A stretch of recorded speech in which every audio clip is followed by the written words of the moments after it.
ಸರ್ಕಾರಿ ಶಾಲೆಗಳ ದುಸ್ಥಿತಿಯ ಬಗ್ಗೆ, ಅಧೋಗತಿಯ ಬಗ್ಗೆ, ಮೂಲಭೂತ ಸೌಕರ್ಯಗಳೇ ಇಲ್ಲದಿರುವಂತದ್ರ ಬಗ್ಗೆ, ಕಸದ ತೊಟ್ಟಿ ಆಗಿರುವಂತದ್ರ ಬಗ್ಗೆ ನಿರಂತರವಾಗಿ ನ್ಯೂಸ್ 18 ಕನ್ನಡ ಗ್ರೌಂಡ್ ರಿಪೋರ್ಟ್ ಅನ್ನ ನಿಮ್ಮ ಮುಂದೆ ಇಡ್ತಾ ಇದೆ. ಅಲ್ಲಿನ ಶಾಸಕರನ್ನ, ಡಿಡಿಪಿಐ ಹಾಗೆ ಬಿಇಒಗಳನ್ನ ಎಚ್ಚರಿಸುವಂತ ಕೆಲಸವನ್ನ, ಜಿಲ್ಲಾ ಉಸ್ತುವಾರಿ ಸಚಿವರನ್ನು ಕೂಡ ಕನೆಕ್ಟ್ ಮಾಡಿ ಅದಕ್ಕೆ ಬೇಗ ಕಾಯಕಲ್ಪ ಕೊಡಿಸುವಂತ ಕೆಲಸವನ್ನ ನ್ಯೂಸ್ 18 ಕನ್ನಡ ಮಾಡ್ತಾ ಇದೆ. ಆಲ್ಮೋಸ್ಟ್ ನಾವು ತೋರಿಸಿರುವಂತ ಸುದ್ದಿಗಳೆಲ್ಲವೂ ಕೂಡ ಒಂದೊಂದಾಗಿ ಇಂಪ್ಯಾಕ್ಟ್ ಆಗ್ತಾ ಇದಾವೆ. ಅಲ್ಲಿನ ಮಕ್ಕಳು ಕೂಡ ಖುಷಿ ಆಗ್ತಾ ಇದ್ದಾರೆ. ಈಗ ಮತ್ತೊಂದು ಜಿಲ್ಲೆಯ ಸರ್ಕಾರಿ ಶಾಲೆ ಬಗ್ಗೆ ನೋಡ್ತಾ ಹೋಗೋಣ. ಶಿಥಿಲಾವಸ್ಥೆಯಲ್ಲಿರುವಂತದ್ದು ಸರ್ಕಾರಿ ಶಾಲೆಗಳು. ಅಧಿಕಾರಿಗಳೇ, ಜನಪ್ರತಿನಿಧಿಗಳೇ ಇತ್ತ ನೋಡಿ. ಸರ್ಕಾರಿ ಶಾಲೆಗಳ ಸ್ಥಿತಿಗತಿ ಬಗ್ಗೆ ನ್ಯೂಸ್ 18 ಗ್ರೌಂಡ್ ರಿಪೋರ್ಟ್ ಅನ್ನ ಮಾಡ್ತಾ ಇದೆ. ಪ್ರತ್ಯಕ್ಷ ವರದಿಯನ್ನ ನಿಮ್ಮ ಮುಂದೆ ಇಡ್ತಾ ಇದೆ. ಯಾಕೆಂದ್ರೆ ಆಲ್ಮೋಸ್ಟ್ ಸರ್ಕಾರಿ ಶಾಲೆಗಳ ದುಸ್ಥಿತಿ ಆಲ್ಮೋಸ್ಟ್ ಒಂದೊಂದು ಜಿಲ್ಲೆಯಲ್ಲೂ ಕೂಡ 100, 200, 300, ಒಂದೊಂದು ಕಡೆ ಅಂತೂ 500, 800 ಸರ್ಕಾರಿ ಶಾಲೆಗಳೆಲ್ಲ ಬೆರ್ಕು ಬಿಟ್ಟಿದ್ದಾವೆ, ಕಸದ ತೊಟ್ಟಿ ಆಗಿದ್ದಾವೆ, ಪಾಳು ಬಿದ್ದು ಮನೆ ರೀತಿಯಲ್ಲಿ ಕಾಣಿಸ್ತಾ ಇರುವಂಥದ್ದು. ಅಂತ ಪರಿಸ್ಥಿತಿಯಲ್ಲೂ ಕೂಡ ಮಕ್ಕಳು ಹೋಗಿ ಶಿಕ್ಷಣವನ್ನ ಕಲಿತಾ ಇದ್ದಾರೆ. ಶಿಕ್ಷಣ ಒಂಥರ ಶಿಕ್ಷೆ ಆಗ್ಬಿಟ್ಟಿದೆ. ಆ ಮಕ್ಕಳಿಗೆ ನರಕ ಯಾತನೆ. ಬೆರ್ಕು ಬಿಟ್ಟ ಮೇಲ್ಛಾವಣಿ, ಶಿಥಿಲಾವಸ್ಥೆಯ ಗೋಡೆಗಳು, ಕಳಚಿ ಬೀಳುವಂತ ಸಿಮೆಂಟು, ಸೋರುವ ಕೊಠಡಿಗಳು, ಶಾಲೆಯ ಹೊರಗಡೆನೆ ಮಕ್ಕಳಿಗೆ ಪಾಠವನ್ನ ಮಾಡಬೇಕಾದಂತ ಪರಿಸ್ಥಿತಿ.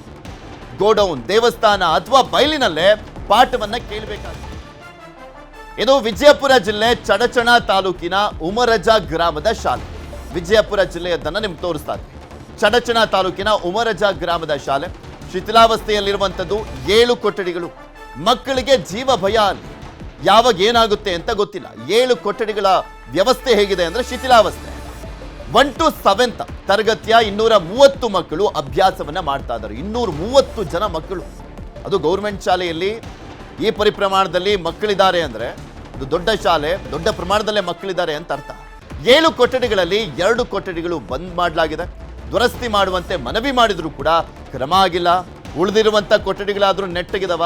ಅವು ಕೂಡ ಇಲ್ಲ. ಅವು ಶಿಥಿಲಾವಸ್ಥೆಯಲ್ಲಿದ್ದಾವೆ. ಅವು ಕೂಡ ಬಿರುಕು ಬಿಟ್ಟಿರುವಂಥದ್ದು. ಆಗ್ಲೋ ಈಗ್ಲೋ ಅನ್ನುವಂಥ ಪರಿಸ್ಥಿತಿ. ಹಂಗಿದ್ರು ಕೂಡ ಮಕ್ಕಳು ಪಾಠವನ್ನ ಕೇಳಬೇಕಾಗಿದೆ. ಅಲ್ಲಿ ಬೇರೆ ಆಪ್ಷನ್ ಇಲ್ಲ. ಅದಕ್ಕೆ ಪ್ರೈವೇಟ್ ಸ್ಕೂಲ್ ಇದ್ದಿದ್ರೆ ಅಲ್ಲೇ ಹೋಗ್ಬಿಟ್ಟಿರೋರು. ಆಪ್ಷನ್ ಇಲ್ಲ ಅಲ್ಲಿ ಆ ಮಕ್ಕಳಿಗೆ.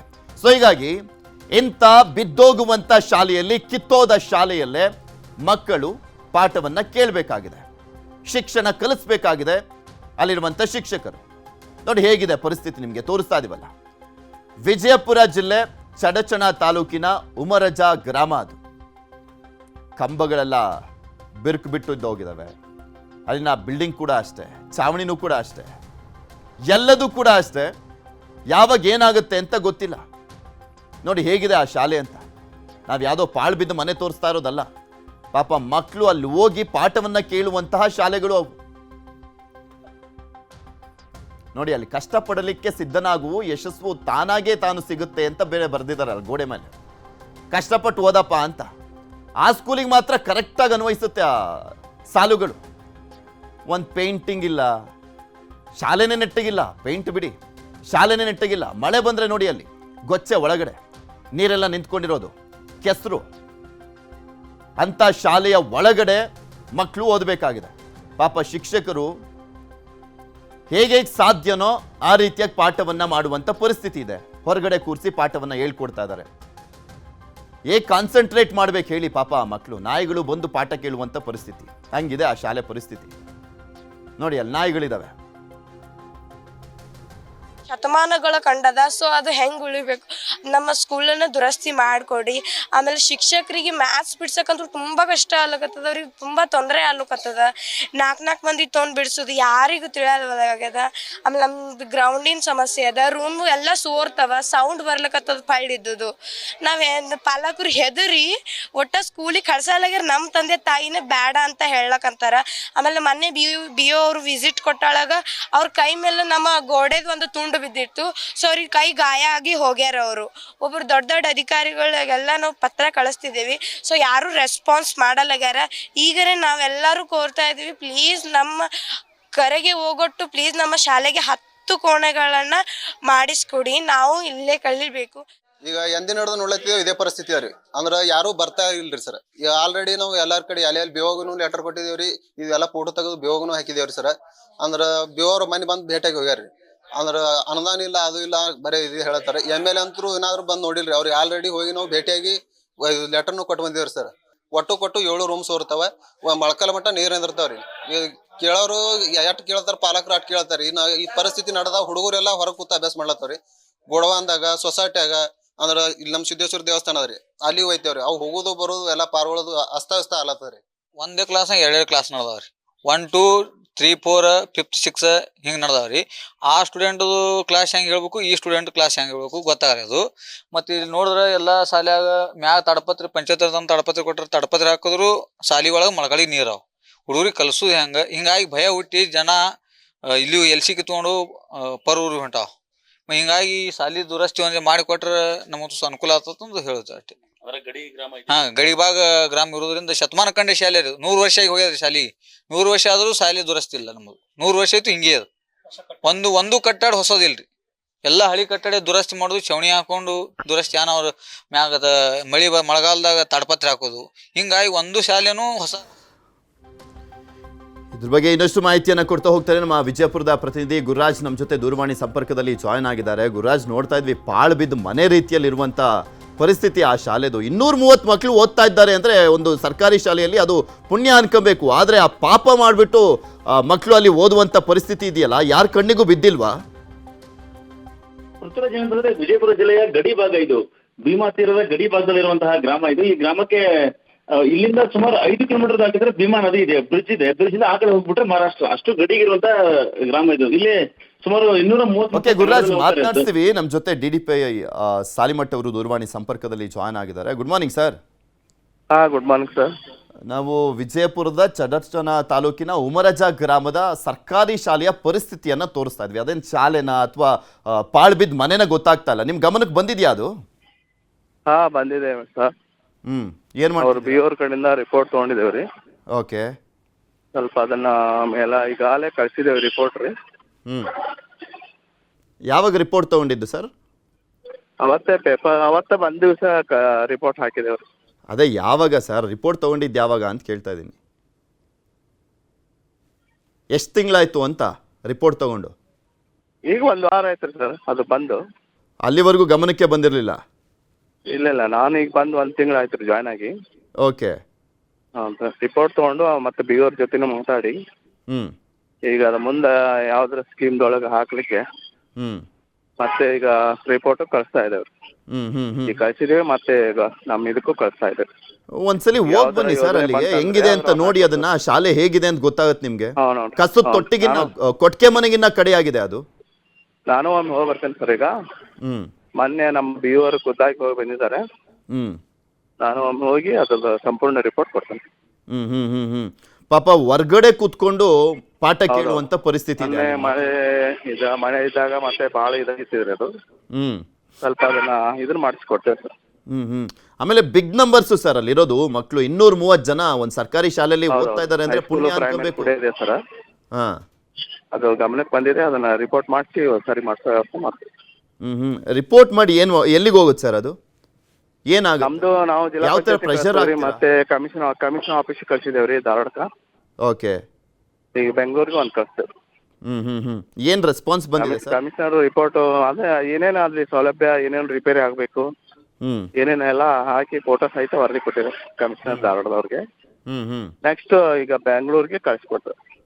ಅಲ್ಲಿನ ಶಾಸಕರಿಗೂ ಒಂದ್ ಸ್ವಲ್ಪ ಪ್ರೆಷರ್ ಹಾಕಕ್ ಹೇಳಿ ಬೇಗ. ಹಾಕ್ತೇವೆ, ಅವ್ರ ಗಮನಕ್ಕೂ ಬಂದಿದೆ ಸರ್. ನಾವು ಅವ್ರು ಹೇಳ್ತೇವೆ ಬೇಗ ಮಾಡಿಸ್ಕೊಡಿ ಸರ್. ಪಾಪ ಎಂತ ಪರಿಸ್ಥಿತಿಲಿ ಓದ್ತಿದ್ದಾರೆ ಅಂದ್ರೆ ಅಯ್ಯೋ ಅನ್ಸುತ್ತೆ.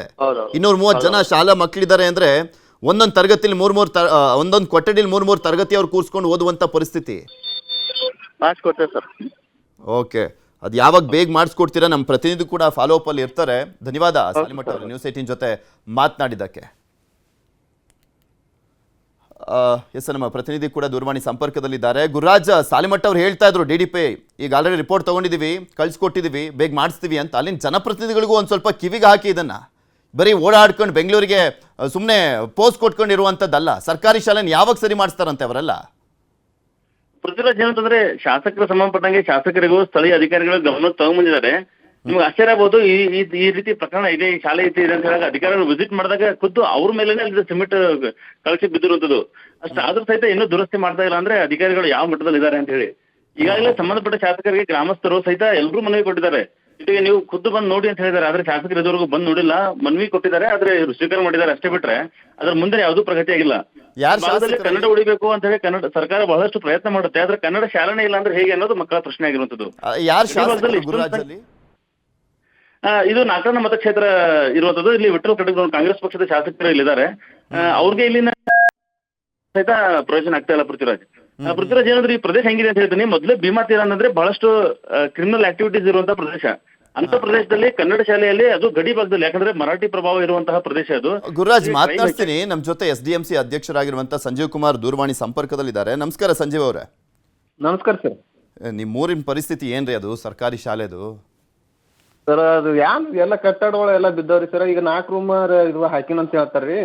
ಹಾಂ, MLA ಅವರು ನಿನ್ನೆ ಬಂದಿರಿ ಸರ್. ಅವರು ಬಂದಿದ್ರಾ ನಿನ್ನೆ? ನಿನ್ನೆ ಬಂದು ಭೇಟಿಗೆ ಹೋಗ್ಯಾರ್ರಿ ಸರ್. ಭೇಟಿಯಾಗಿ ನೋಡ್ಕೊಂಡು ಹೋಗ್ಯಾರ ಸರ್. 4 ರೂಮ್ ಒಟ್ಟು ಕೊಟ್ಟು ರೂಮ್ಸ್ ಎಲ್ಲ ಸೋರ್ತಾವ್ರಿ ಎಲ್ಲ. ಇವತ್ತೇ ನಿಮ್ಮೂರಿಗೆ ಬಂದಿದ್ದ ಅಂದ್ರೆ ನೆನ್ನೆನೆ ನಿಮ್ಮೂರಿಗೆ ಬಂದಿದ್ದ? ಅದಕ್ಕೂ ಮುಂಚೆ ಏನು ಕಾಣಿಸಿರ್ಲಿಲ್ವಂತ ಅವರಿಗೆ? ಅದಕ್ಕೆ ಯಾನ್ ಎಷ್ಟು 3-4 ಸಲ ಹೋಗಿ ಬಂದು ಭೇಟಿಯಾಗಿ ಬಂದಿವ್ರಿ ಸರ್. ಅಂದ್ರೆ ನಾವು ಹೋಗಿ ಭೇಟಿಯಾಗಿ ಬಂದಿವು. ಎಲ್ಲ ಕಡೆ ಅದೇ ಪರಿಸ್ಥಿತಿ ಶಾಲೆಗಳದು. ಈ ಒಟ್ಟು ಕೊಟ್ಟು ರೂಮ್ ಕೇಳೋಣ, ಅವರು 2 ರೂಮ್ ಹಾಕ್ತಾನೆ ಅಂದಿರು. ಪಾಲ ಒಂದೇ ರೂಮ್ ಅಂದ್ರಿ. ಅದಕ್ಕೆ 4 ರೂಮ್ ನಾವು ಸಾರ್ಥ ಕೇಳೋಣ 4 ರೂಮ್ ಹಾಕ್ಯಾರ್ರಿ. ಹೊರಗಡೆ ಕೂತ್ಕೊಂಡು ಓದ್ತಾ ಇದಾರಲ್ಲ ಮಕ್ಕಳು. ಸರ್ ಮತ್ತೆ ಇನ್ಯಾನ್ ಮಾಡುದ್ರಿ ಸರ್? ನಮ್ಮ ಪಾರ್ಗಳ ಜೀವನ ಹಾಳು ಮಾಡೋದ್ರಿ. ಅಂದ್ರೆ ಗುಡಿ ಗುಂಡಾರ ಮತ್ತೆ ಸೊಸೈಟಿ ಅಂತ ಓದಿಸಲಿತ್ತೀವ್ರಿ. ಮತ್ತೆ ಯಾರು ಮಾಡೋದ್ರಿ? ಈಗ ನೆನ್ನೆ ಬಂದಿದ್ರಲ್ಲ, ಏನ್ ಹೇಳಿದ್ರು ಸಾಹೇಬ್ರು? ಮಾಡ್ತೇವೆ ಅಂತ ಹೇಳಿದ್ರಿ ಸರ್. ಬರೀ ಎಲ್ಲಾರು ಬರ್ತಾರ್ರಿ, ಓದ್ತಾರೆ, ಮಾಡ್ತೇವೆ ಅಂತ ಹೇಳ್ತಾರೆ. ಯಾರು ಇನ್ನ ಅದು ಇದನ್ನೇ ಮಾಡಿಲ್ರಿ, ಕೆಲಸ ಮಾಡಿ ಬಂದೋದ್ರು ಅನ್ನಂಗ ಆಗ್ಲಿ ಅಂತ ಅಷ್ಟೇ. ಆಗ್ಯಾವ ಅಂತ ಹೇಳ್ತಾರೆ ಸರ್. ಆಗ್ಯಾವ ಅಂದ್ರೆ ನಮ್ಗೆ ಹೆಂಗ್ ಗೊತ್ತಾಗುದ್ರಿ? ಯಾವ್ದು ಆಲಾರ್ದು ಬರೀ ಬಾಯಿಲಿ ಆಗ್ಯಾವ ಅಂತ ಹೇಳಿ. ಕಾಂಗ್ರೆಸ್ MLA ಅಲ್ವೇನ್ರಿ ಅವರು? ಹೌದ್ರಿ ಸರ್. ಅವ್ರಿಗೇನ್ ಒಂದ್ ಪ್ರೆಷರ್ ಹಾಕಿದ್ರೆ ಆಗ್ದಲೇ ಇರ್ತಾರ? ಅದು ಪ್ರಭಾವಿ ಸಚಿವರಿದಾರಪ್ಪ, MB ಪಾಟೀಲ್ ಅವರು, ವಿಜಯಪುರ ಜಿಲ್ಲಾ ಉಸ್ತುವಾರಿ ಸಚಿವರು. ಸರ್ ನಾವು ಅವ್ರಿಗೆ ಜಾಸ್ತಿ ಏನ್ ಕೇಳಿಲ್ಲ ಸರ್. ನಮ್ದು 7ನೇ ತಕ್ಕ ಕ್ಲಾಸ್, 1ನೇದಿಂದ 7ನೇ ತಕ್ಕ ಕ್ಲಾಸ್ ಅವ್ರಿ ಸರ್. ಇಲ್ಲಿ 7 ರೂಮ್ ಹಾಕಿಸ್ಬಿಡ್ರಿ ಸಾಕಷ್ಟೇ ಅಂತ ಹೇಳಿದ್ರು. ಅದಕ್ ಬಿಟ್ಟು ಏನು ಕೇಳಿಲ್ಲ ನಾವು. ಎಷ್ಟು ವರ್ಷದಿಂದ ಹಿಂಗಿದೆ ಪರಿಸ್ಥಿತಿ? ಎಷ್ಟು ವರ್ಷದ ಸ್ಕೂಲು? ಸ್ಕೂಲ್ ಅದು ಶತಮಾನ ಕಂಡ ಶಾಲೆ ಅವ್ರಿ ಸರ್. ಓ, ಶತಮಾನ ಕಂಡ ಶಾಲೆ, ಅದಕ್ಕೆ ಶಿಥಿಲಾವಸ್ಥೆ. ಅಲ್ಲ, ಅಲ್ಲಿ ಗ್ರಾಮ ಪಂಚಾಯತಿ ಅವರು, ನಿಮ್ಮ ಊರವರೆಲ್ಲ ಕುತ್ಕೊಂಡು ಒಂದ್ ಧರಣಿ ಮಾಡ್ಬಿಟ್ರೆ ಆಗುತ್ತಪ್ಪ, ಅದನ್ನ ಕಟ್ಕೊಡೋರ್ಗು ಬಿಡಲ್ಲ. ಧರಣಿ ಮಾಡಿದ್ರಿಲ್ಲ, ಹೈಯವ್ರು ಬೇಕಲ್ಲ ಸರ್. ಒಬ್ರು ಬರ್ಲಿಕ್ ತಯಾರಿಲ್ಲ. ಯಾರು ಬಂದು ಹೋಗ್ಬೇಕ್ರಿ ಸರ್ ಇಲ್ಲಿ? ಆ ಲೆವೆಲ್ಗೆ ನಿರ್ಲಕ್ಷ್ಯ ನಿಮ್ಮೂರು ಅಂದ್ರೆ. ಅಲ್ಲ, ನೀವೆಲ್ಲ ಎಲೆಕ್ಷನ್ ಟೈಮಲ್ಲಾದ್ರೂ ಪಾಠ ಕಲಿಸ್ಬೇಕಲ್ವಾ? ಅಮ್ಮ ತಾಯಿ ಅಂತ ಕಾಲಿಟ್ಕೊಳಕ್ ಬರ್ತಾರಲ್ಲ ಅಲ್ಲಿರುವಂತ ಜನಪ್ರತಿನಿಧಿಗಳೆಲ್ಲ. ಆ ತರ ಮಾಡಬೇಕಾಗ್ತದೆ ಸರ್. ಇದು ಮೊನ್ನೆ ಬಂದಾಕ್ರ ನ್ಯೂಸ್, ಈಗ ಆಲ್ರೆಡಿ ನ್ಯೂಸ್ದಾಗ ಅವರು ಬಂದಿರಲ್ಲ ಸರ್. ಅವಾಗ ಮಾತಾಡಿನ್ರಿ ನಾ, ಇಲೆಕ್ಷನ್ ಬೂತ್ ಹಾಕೊಡಲ್ಲ ಅಂತ ಹೇಳಿ. ಈ ಟೈಮ್ ಇಲೆಕ್ಷನ್ ಬೂತ್ಗಳೇ ಅದೇ ಸಾಲ ಆಗತ್ತವ್ರಿ ಸರ್. ವಾರ್ಡ್ಗಳೇ ಅದೇ ಸಾಲ ಕುಂದಿರ್ತಾವ. ಓಕೆ, ನೋಡೋಣ. ಈಗ ಸುದ್ದಿ ಬಿತ್ತರಿಸಿದೀವಿ, DDPI ಕೂಡ ರಿಪೋರ್ಟ್ ಮಾಡಿದೀವಿ, ಅದಕ್ಕೆ ಶಾಸಕರಿಗೂ ಗಮನಕ್ಕೂ ಕೂಡ ತಂದಿದ್ದೀವಿ ಅಂತ ಹೇಳಿದ್ದಾರೆ. ಅದೆಷ್ಟು ಬೇಗ ಈ ಒಂದು ಕಟ್ಟಡವನ್ನ ಕಟ್ಟಿಸಿಕೊಡುವಂಥದ್ದು, ಹಾಗೆ ಕಾಯಕಲ್ಪವನ್ನ ಮಾಡಿಕೊಡುವಂಥ ಕೆಲಸವನ್ನ ಮಾಡ್ತಾರೆ ಅನ್ನೋವಂಥದ್ದನ್ನ ನೋಡೋಣ. ನಮ್ಮ ಪ್ರತಿನಿಧಿ ಕೂಡ ಫಾಲೋ ಅಪ್ ಮಾಡ್ತಾರೆ. ಧನ್ಯವಾದ ಸಂಜೀವ್ ಅವರ ನ್ಯೂಸ್ 18 ಜೊತೆ ಮಾತನಾಡಿದ್ದಕ್ಕೆ.